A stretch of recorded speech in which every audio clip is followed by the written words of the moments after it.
Welcome.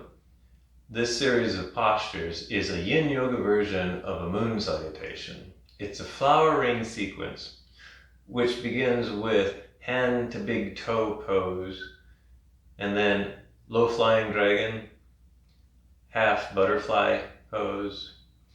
The middle part of the flower will be malasana, which is known as yoga squat.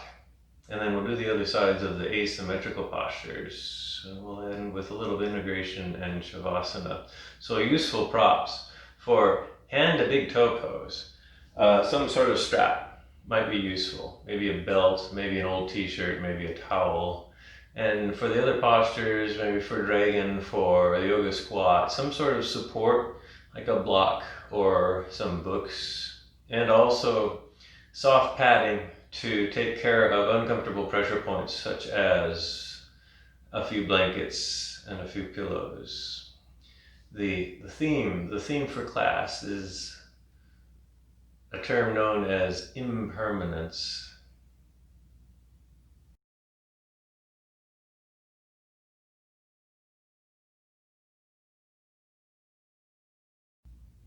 So this practice starts with a little bit of breath work and some grounding here. So find a nice, comfortable seat. It can be sitting cross-legged like I am, or some other seat where your torso is open and free to move so that you can breathe here. It is also helpful to have your hands free for the type of breathing that we're going to try here. I'm sitting up on a little bit of padding, and you can too if you want to. I've got a couple of blankets here. If you have something else to sit on, that would be useful.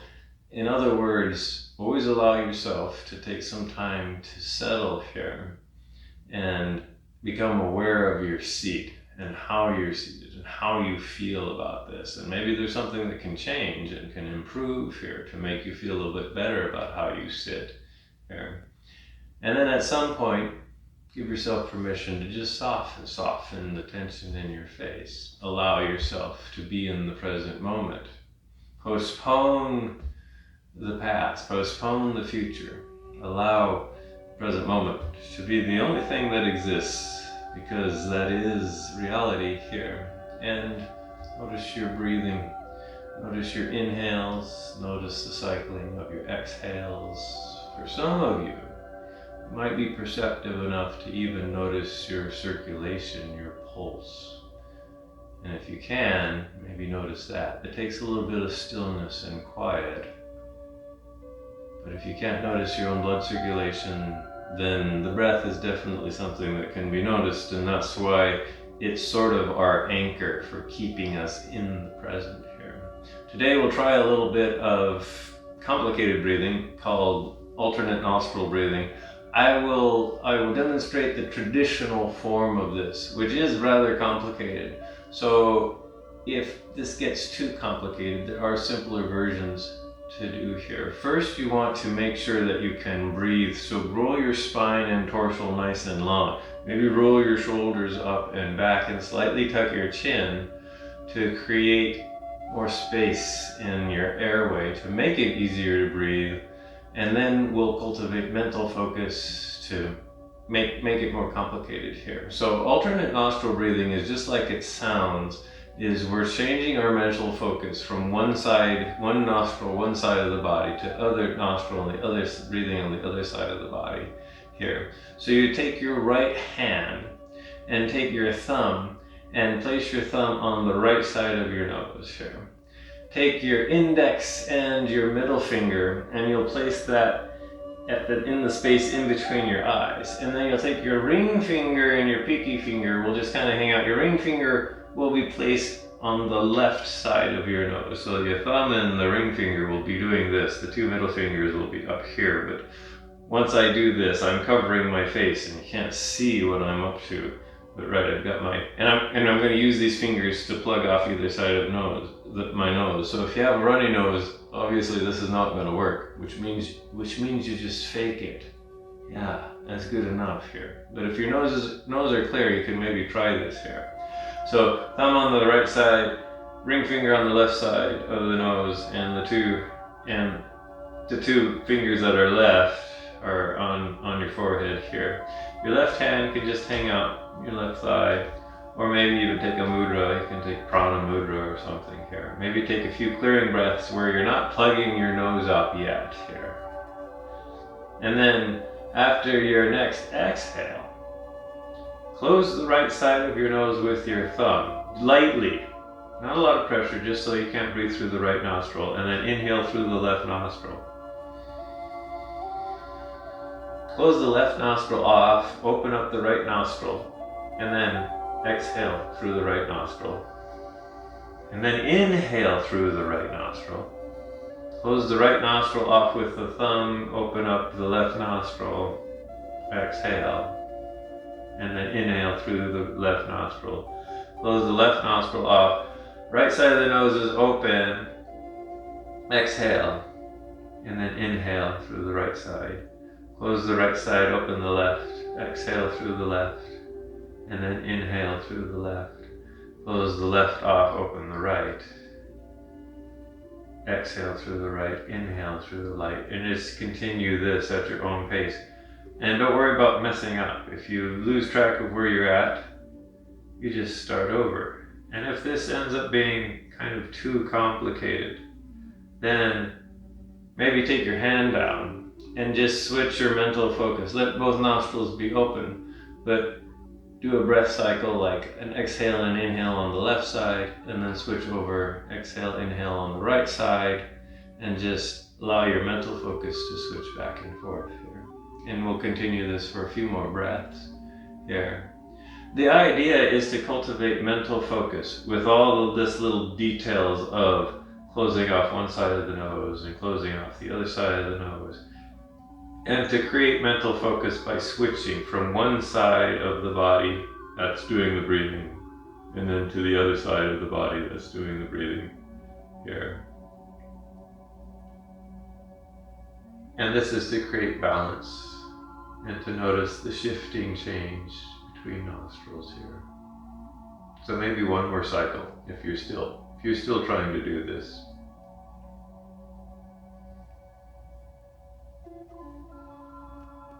Now we started on the left, so we end on the left. So we exhale on the left side, and then just bring your hand down. If that created a lot of breathing strain, then just some nice, normal, natural breaths to kind of regather your bearings here. And then a little bit of a warm-up before we get into the yin posture, into the yin moon salutation. We'll warm up with some lateral bends here, seated lateral bends. So if you were sitting cross-legged, maybe switch the crossing of your legs here, this for something different. And then from here, grow up tall through your torso. Raise your arms up overhead, and then as you exhale, and lower the right arm down to the ground and reach up and over with the left arm to grow long through the left side of the body here. You can maybe feel the compression in the right side, but you're trying to have a nice stable seat. That's what the right hand is for, is to keep you from tipping over. And then bring yourself all the way up. Both arms come up to lengthen here. And then the left arm comes down, reach out and over with the right hand, and then bring yourself back up. And maybe do this a couple more times. So back over to the right, come back up, and then down over to the left here. The idea is to lengthen the side body, not necessarily tilt or tip over here. And then at some point, when you've done the left side again, bring yourself back up and arms come down here, and then we'll get started with the first yin posture. The first yin posture is hand to big toe pose, the reclined version. And this is where many of us will need a strap. If you have a large range of motion, particularly in your legs and your hips, you may not need a strap, but for the rest of us, a strap or some kind of long device will be useful here. Make your way onto your back.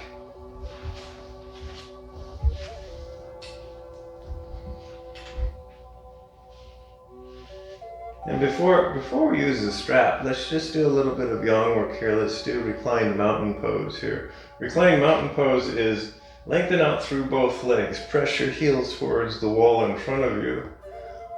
Bring your hands a little bit away from the sides of your waist so that the palms can face up, the shoulders roll out, head and neck are in a neutral position, and maybe slightly tone through your core here, tone your abdomen, and just feel the stability of basically standing like a mountain, except you're lying down here. This is why this is called reclined mountain pose here. And then release the muscle engagement and the intention you're paying to that posture. Bend the left knee, bring the left knee in and wrap your strap or your towel or your t-shirt around the left leg. Extend the left leg long. Clasp the strap with both hands and raise the left leg up towards the ceiling. Head, neck, shoulders are now comfortably on the floor here. Clasp the strap with your left hand, because we're going to lower this left leg out to the left. Use your right hand to just rest on your right thigh or your right hip to kind of encourage that hip from lifting up too far. It'll lift up a little bit for most of us, and that's okay. We just don't want it completely tilting over. And then very slowly with control, start lowering that left leg out to the left as far as it goes until it stops. Some of you it'll reach the floor, some of you it'll float. Some of you it'll float and it won't feel very good to float. So that's where you get a block or a bolster or some pillows. Place it underneath this leg so that you have some support for this leg. Some of you it will float and it'll feel fine. This is the posture. So this is where we'll stay. And the idea is to feel something in these postures. This is a yin yoga practice, and so the idea is don't get too caught up in how any of these postures look. You're more interested in how they feel. You're trying to find your edge, and you're trying to find the right amount of pressure here. Incidentally, we'll stay here for about 3 minutes, so you can kind of get the clock started here now. If you're feeling too much, if this is creating injury or trauma, then allow yourself to loosen up the strap some.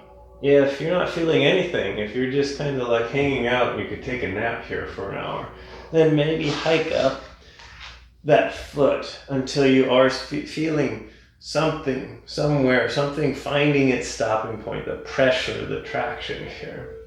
I'm going to recommend taking this other hand once you get in the posture, extend the arm out to the other side so you're kind of completely spread out. This is an expanding, expansive posture. So we're really trying to sprawl ourselves out on the floor to get as big as possible here.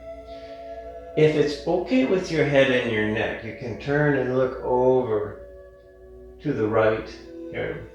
Now, if that's creating too much strain on your neck, then maybe just gaze up towards the ceiling and notice here. So take stock of your breath. Notice what your breath is up to. There's no judgment here. So the breath is just something that is continually changing. It's either inhaling, it's exhaling. It might be fast, it might be slow. Depends on what you're feeling, what your mood is, what you're thinking about, what shape your body is in. Your breath is okay, whatever it's doing here. But the idea is to check in and to notice what it's doing. And then notice what the rest of your body is feeling like in this pose. Maybe it's starting to feel a little bit too injuriously achy. Then you give yourself permission to back off a little bit, or even come out and rest. You don't have to spend the whole time in these postures.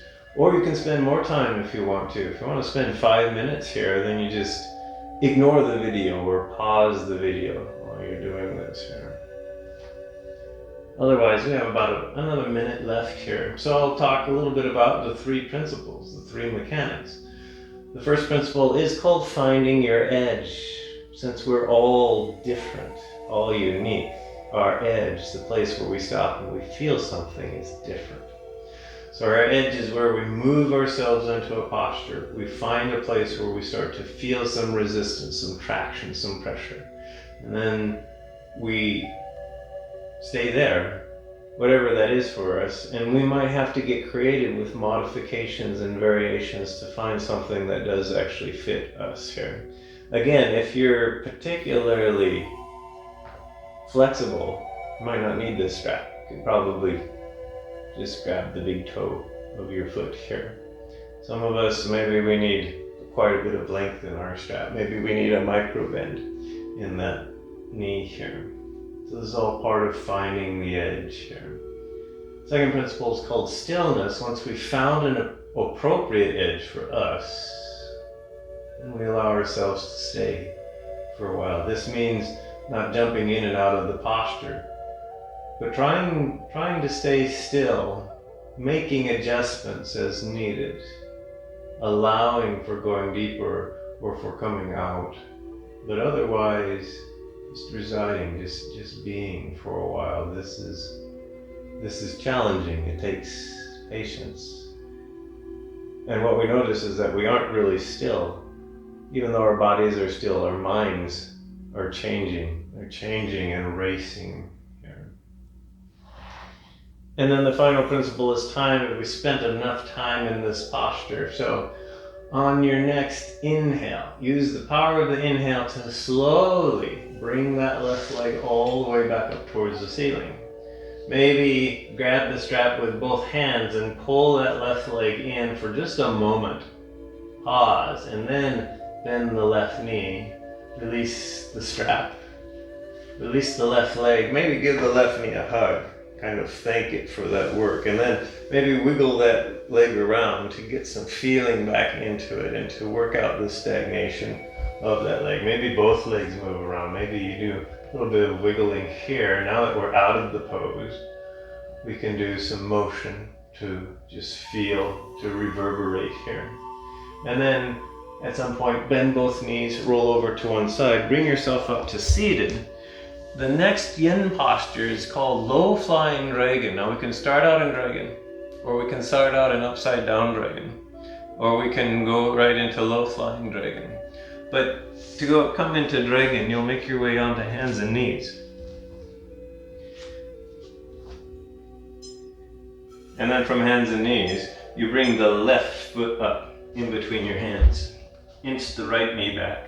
So this is dragon pose. Hands are rooted on the floor. If they're not, get some blocks or some books to put under your hands so that they're rooted here.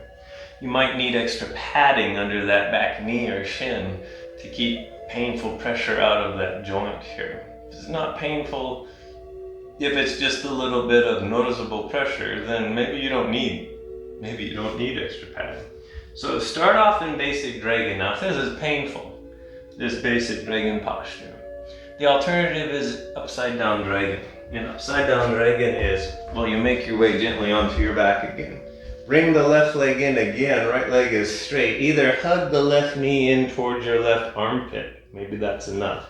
You can come into happy baby pose by grabbing the left foot with both hands and allowing this knee, this shin, this foot to kind of ooze towards the ground as far as it goes here. If things get too intense, it's easier to release and adjust than in dragon pose. But if regular dragon pose is fine, then stay there. If you want to go deeper and get more feeling into the hips, maybe you can come into low flying dragon.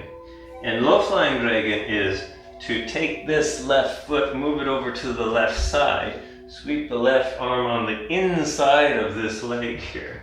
And your options are is you can stay up on straight arms, you can come down onto forearms, or you can, if you're close to forearms but not quite there, you can put a book or some blocks underneath your forearms here.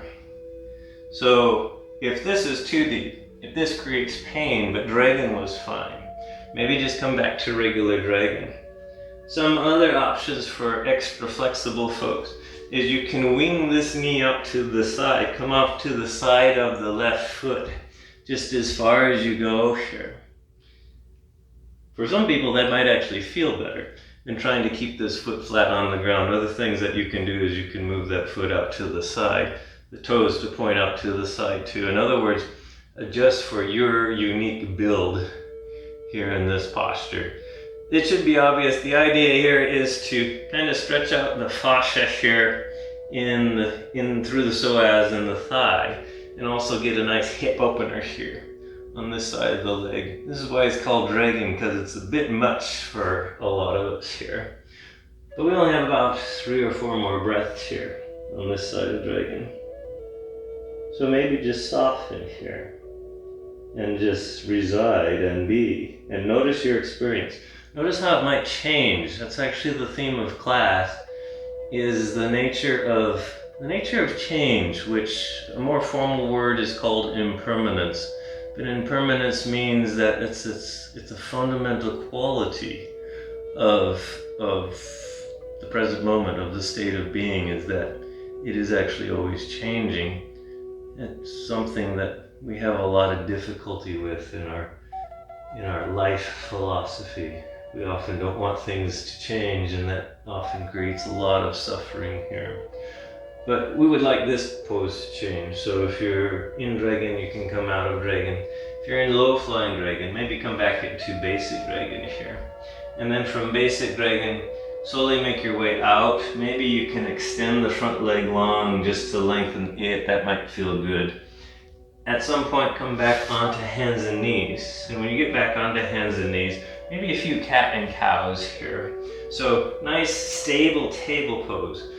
And then go ahead and sink your belly, come into a nice back bend. So this is cow pose here. And then exhale, and then round and raise the spine up towards the ceiling. So you're trying to pull your belly button up towards the spine and the ceiling here in cat, and then move through cow and cat. Maybe 2 more cycles here. Just as a little bit of a counter exercise between these long-held yin postures.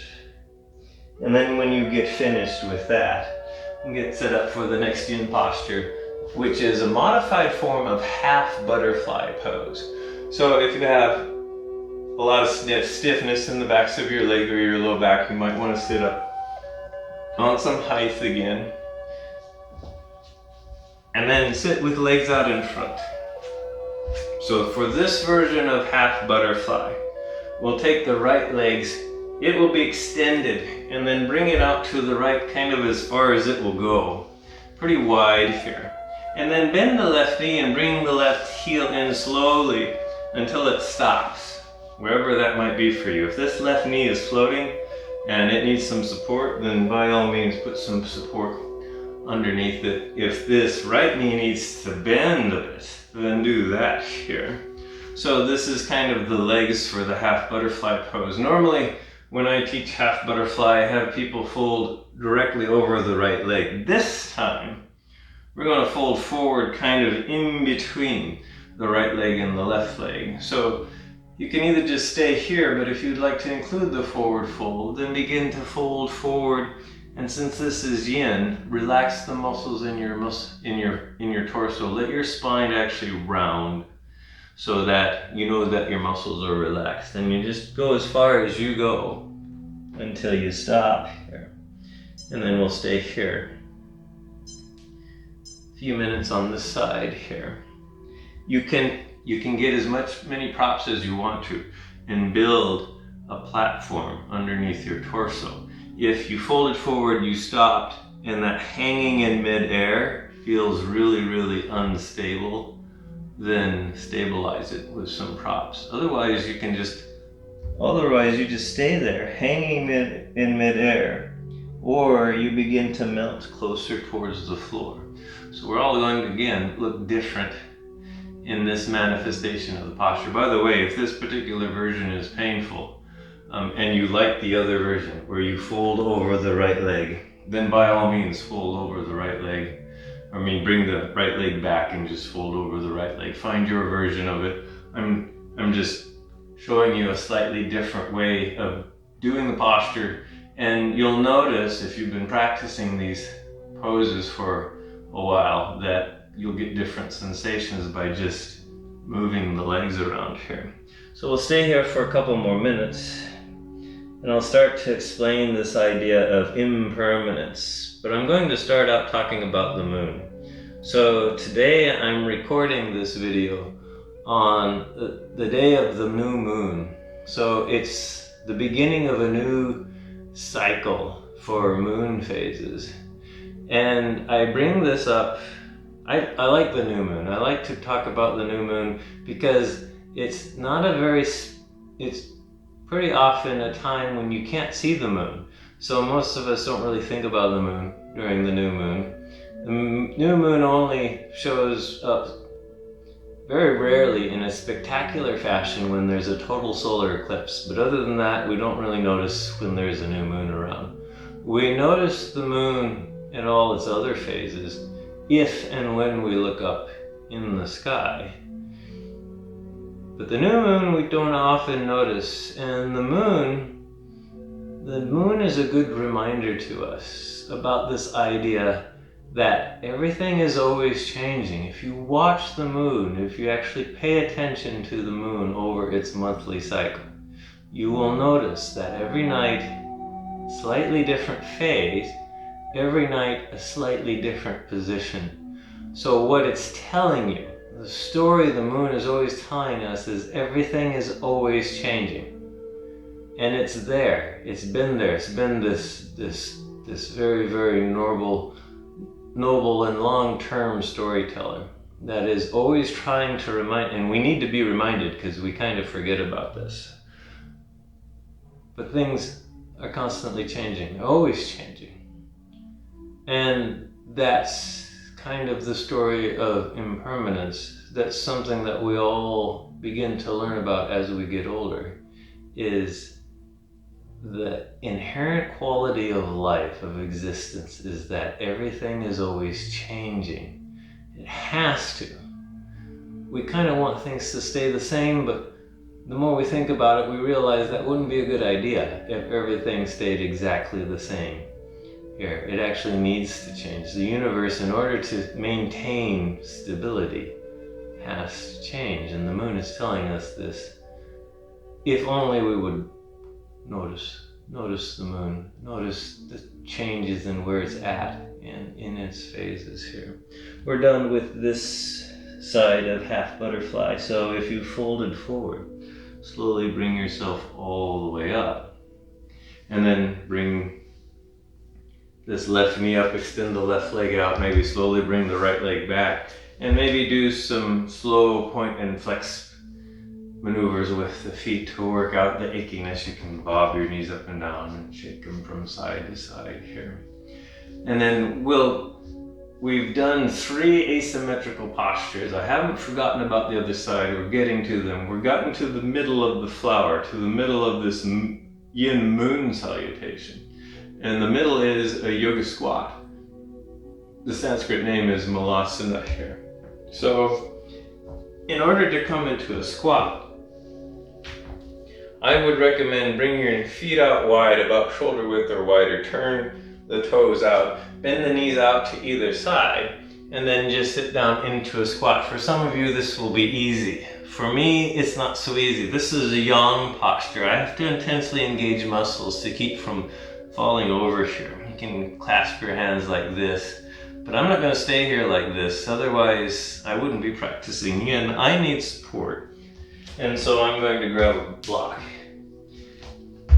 And then I'm going to place the block at whatever height I need to so that I can actually sit on it here. I might have to widen my feet out more. You might have to too. But now, since I feel stable, I can relax the muscles. I'm still feeling the intensity in my joints and in the connective tissue in this posture. But my muscles can be quiet here.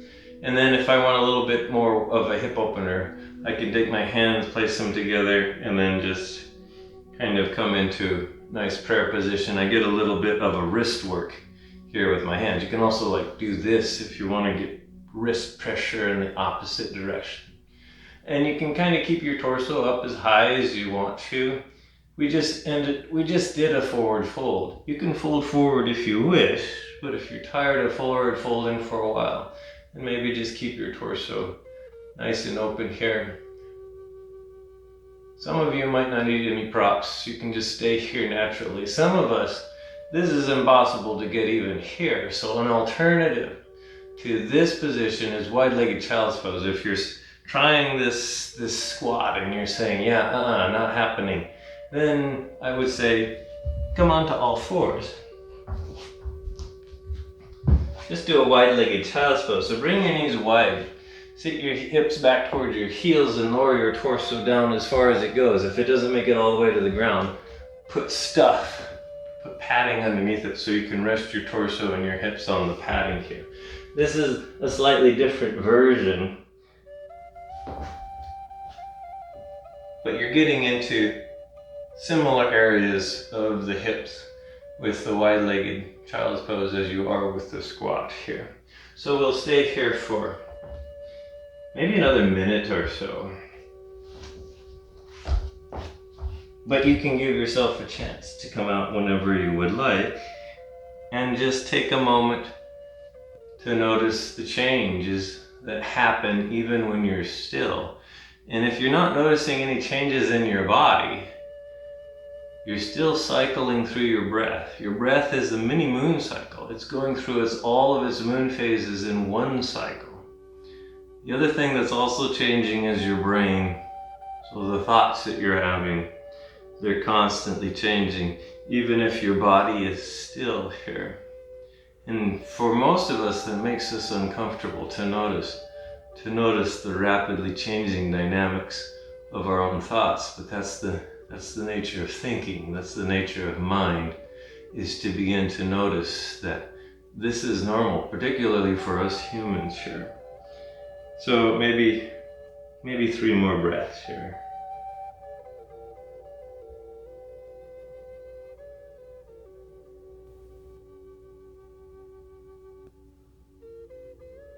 So maybe 1 more cycle of breath here.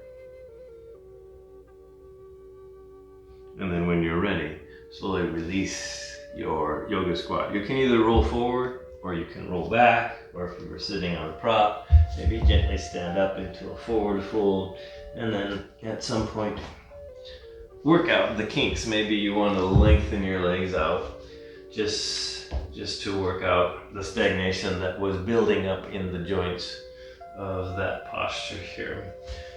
But now we're getting to the other side of the flower here, of the moon salutation here. So the next posture is the other side of half butterfly pose. So again, come to seated, legs out in front. This time it's the other legs doing the other thing here. So legs start out in front, the left leg goes out to the left side wide.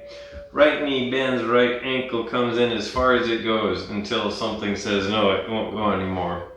Right knee can get supported. Left knee can be softly bent if it needs to be.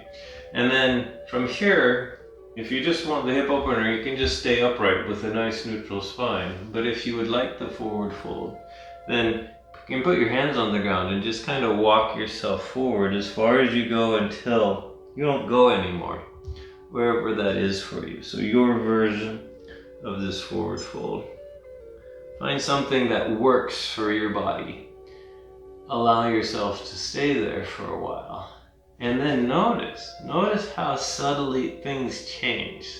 Might be the physical sensations, might be the physical location. Maybe as your muscles relax, you notice how you slowly sink more deeply into the posture. I notice this when I'm watching other people practice yin.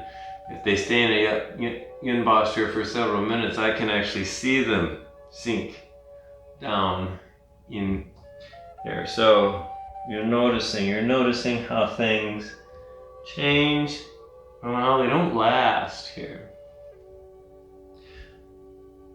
So the fancy term for this constant change is known as impermanence. Here it's alluding to the fact that anything that has a beginning has an ending. Anything that's static cannot remain static forever. Everything that exists now doesn't last, will have an ending here. This maybe sounds like doom and gloom.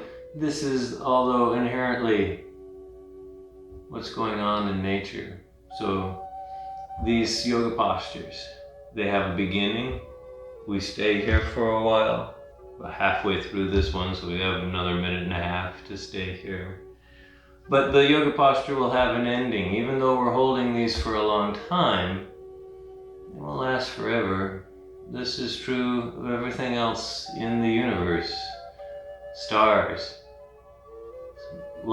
As long as stars live, and they live billions of years, they have a beginning they have an ending.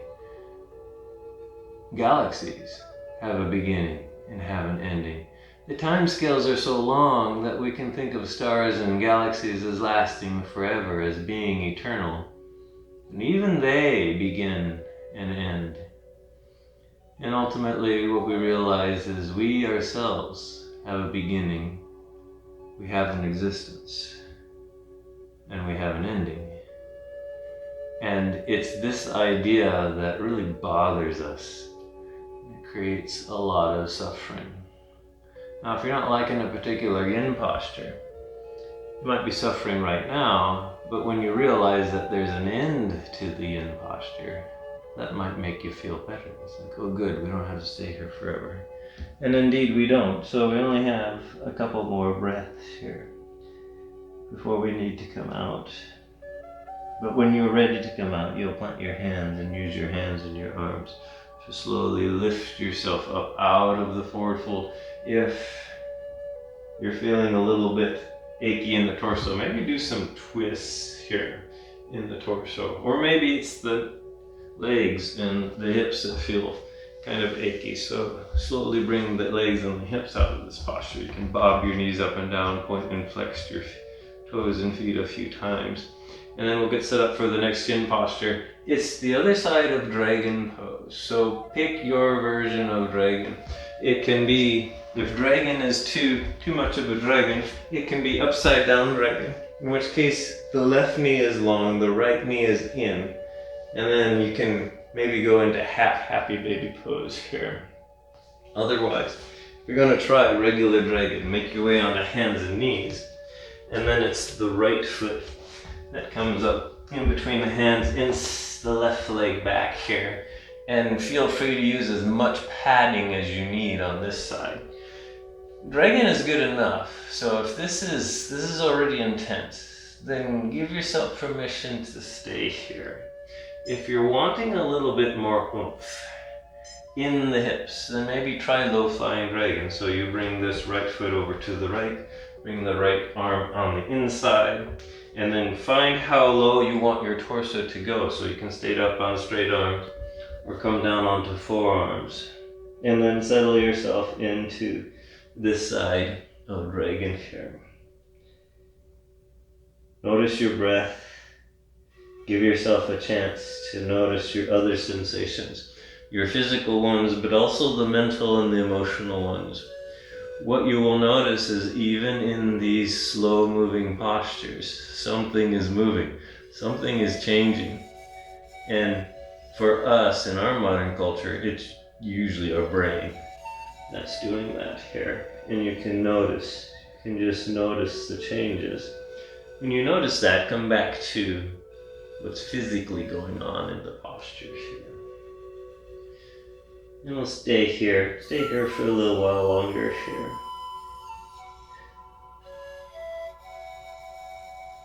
So, impermanence in Sanskrit, in Buddhism, is called anicca.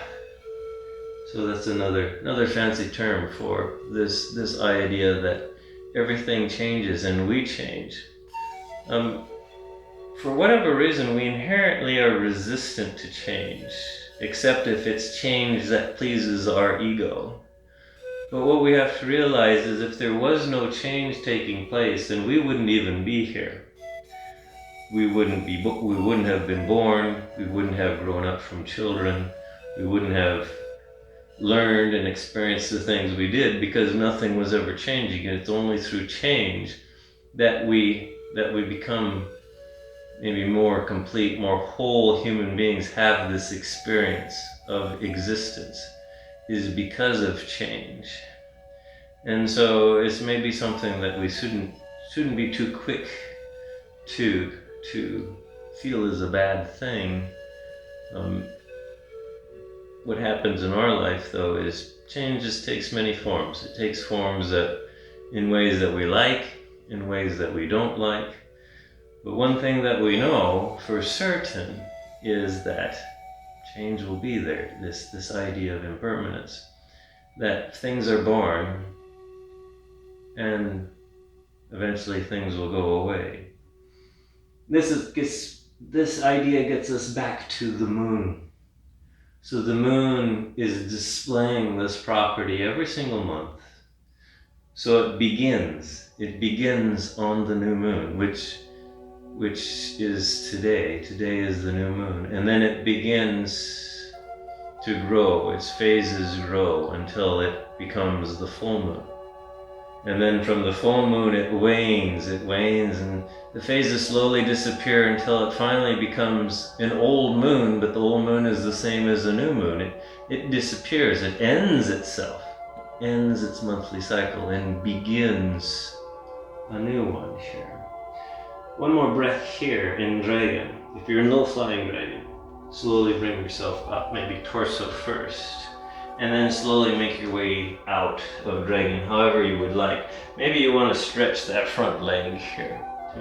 Or maybe you want to do something like come up into downward facing dog to lengthen the back of the legs out. Or you want to try some cat and cow rolling again here. From here, we're doing the last side of hand to big toe pose. So if you were using a strap or a towel, then find that. Make your way onto your back.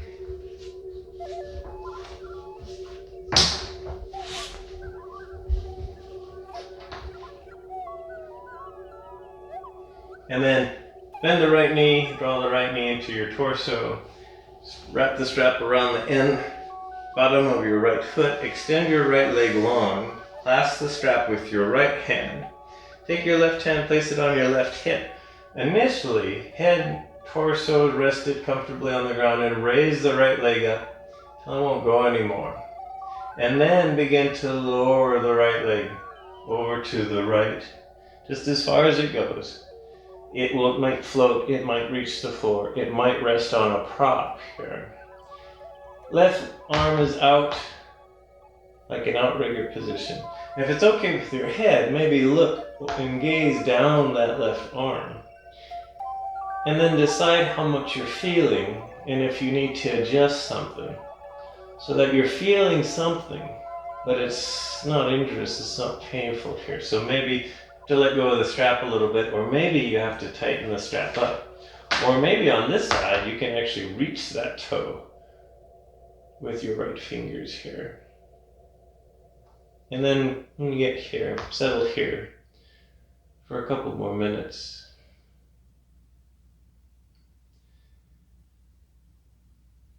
So in yoga, we have this tradition of honoring our teachers, the entities in our life that teach us valuable lessons. I want to honor the moon, because the moon, I believe, is a valuable teacher that's a universal teacher for the human race, because no matter who you are or where you're at,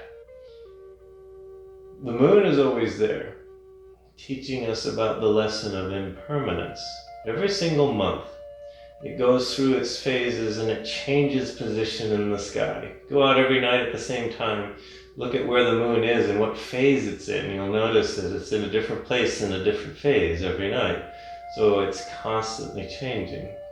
It's a very metaphorical and real entity. The metaphor of the moon is these cycles, the cycle. So it starts out at birth, at new moon, in this cycle of intention setting and of creation.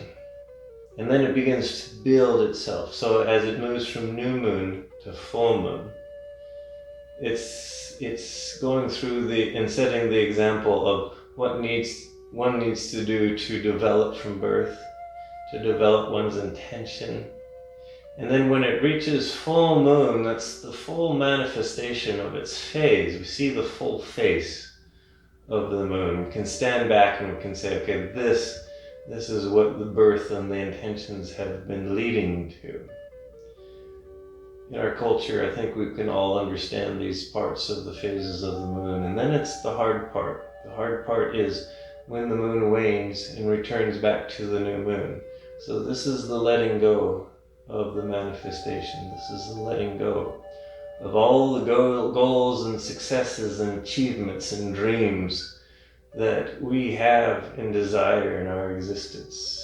This is the yoga term for letting go is to just let that all go. The phases slowly begin to dissipate and disappear until the moon disappears back into new moon.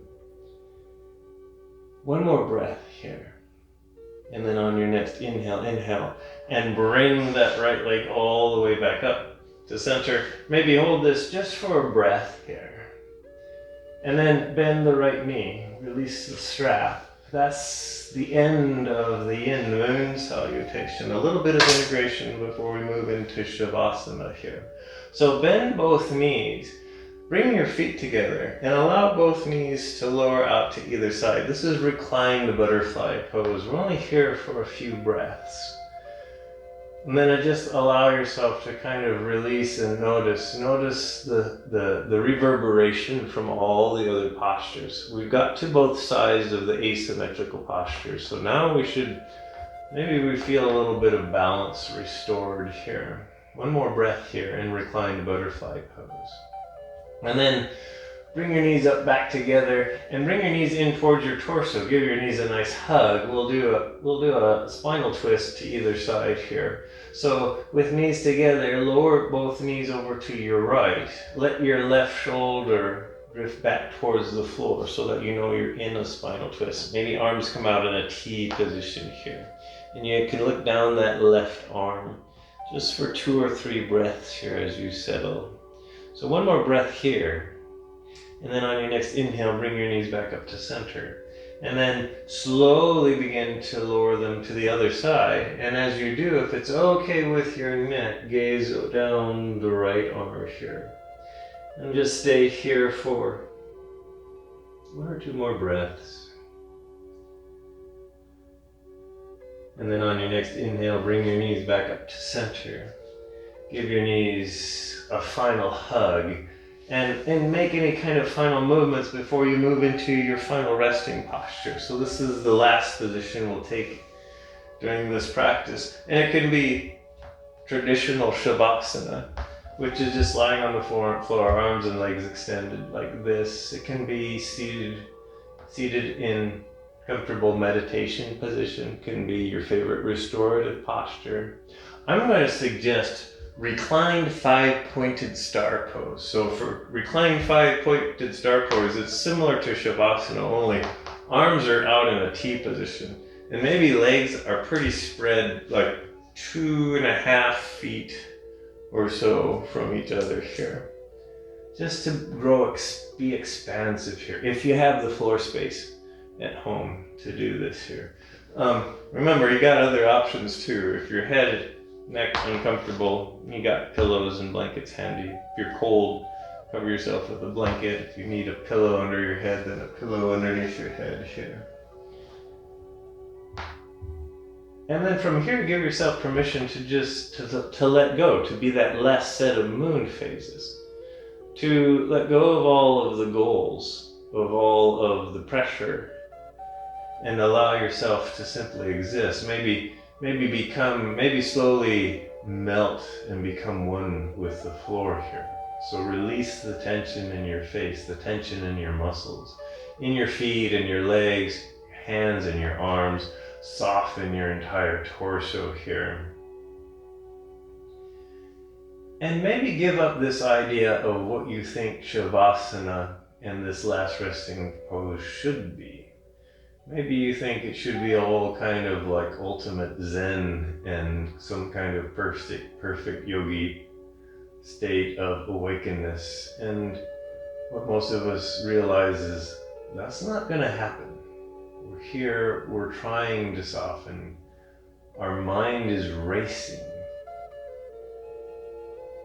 Maybe it's okay to let your mind race. Maybe that's part of your Shavasana practice, is to just notice how quickly your mind is changing, how quickly your moods change, how quickly the breath changes, and maybe you can even feel physical tension releasing in one part of your body, but engaging in another part. And letting this whole experience be okay, and just say, this is resting, this is Shavasana. And I'm okay with that. I have tension in my jaw that won't release, but right now I'm going to be fine with that.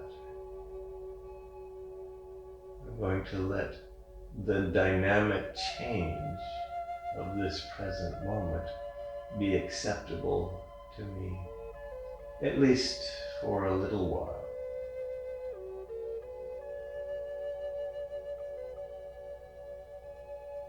And continue to allow yourself to be okay with this moment for the next few breaths.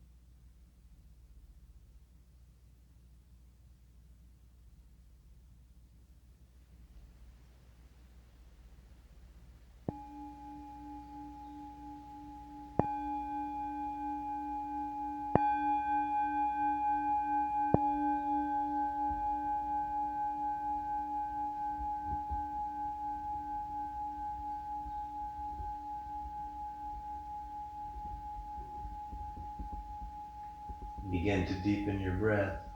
You can make little movements with your fingers and with your toes. Maybe expand that motion into wrists and into ankles.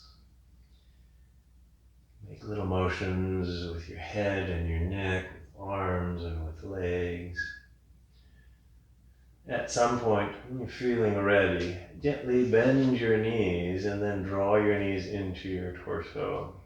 Slowly roll over onto one side. When you get there, stay there for a moment. Stay there long enough to cultivate a deep sense of patience and gratitude for your efforts, for your practice, but also for you, your unique, ever-changing manifestation in this universe. The universe is ecstatically joyful that you are here.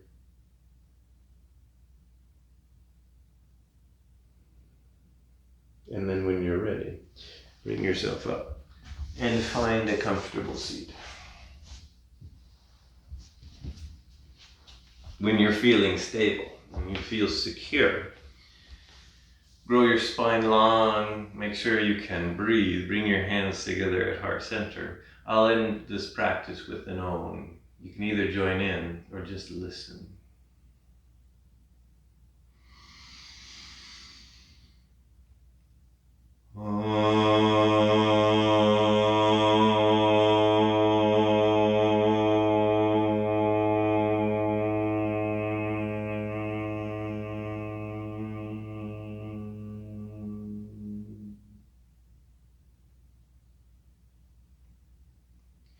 The inner moonlight in me honors the inner moonlight in you.